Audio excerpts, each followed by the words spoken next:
The same day that I let it be known I was making flyingrc.com gear, I got an email from a guy who wanted me to make some for him.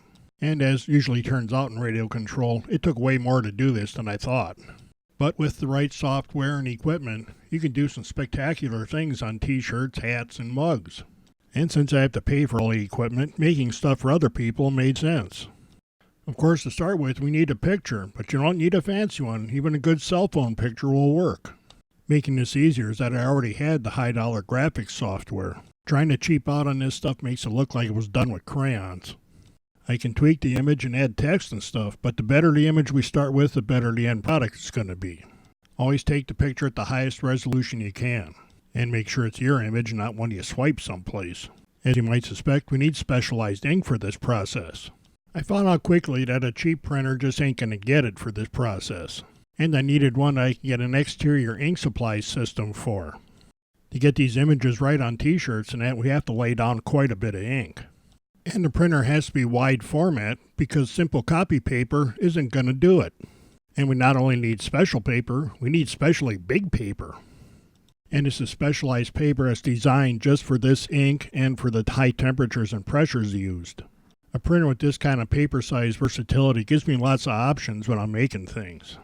There's no jerry-rigging something like this because everything has to work together.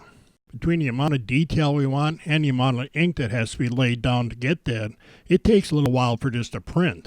This is full speed, and while this camera shot was going on, I went and got a soda. For most stuff, we use 100% polyester t-shirts and this specialized press. This is supposed to be a multi-function press, but that's a lot of baloney. It does apply images to t-shirts very well. For that we need 400 degrees, about 40 pounds of pressure for about 35 seconds. And I'm learning I have to tweak all of those depending on what kind of image and the colors being used. Since we can't see none of this happening, we don't know if we got it right until we open it up and see. There's no second chances with this stuff. It's either right or it's junk.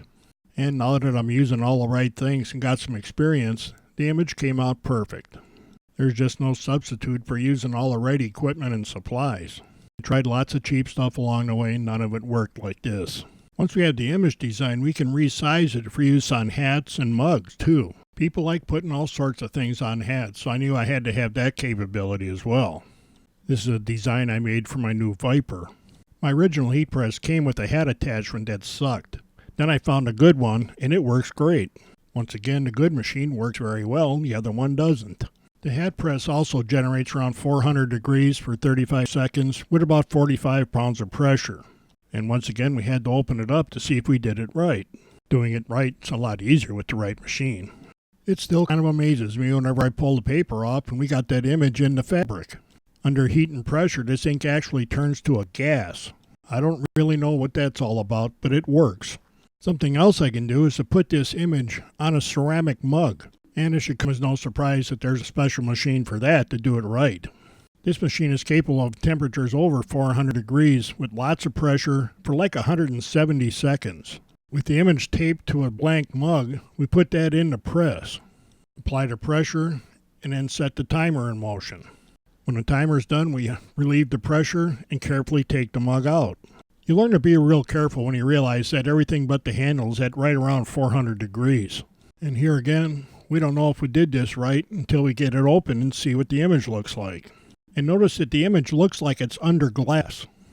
I honestly don't understand how that happens, but it happens in my shop and it's very durable. I know it looks really cool though.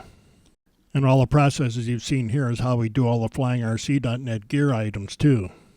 So if there's something you think I could make for you, visit our gear page. You can contact me through that page and we'll see what we can do for you.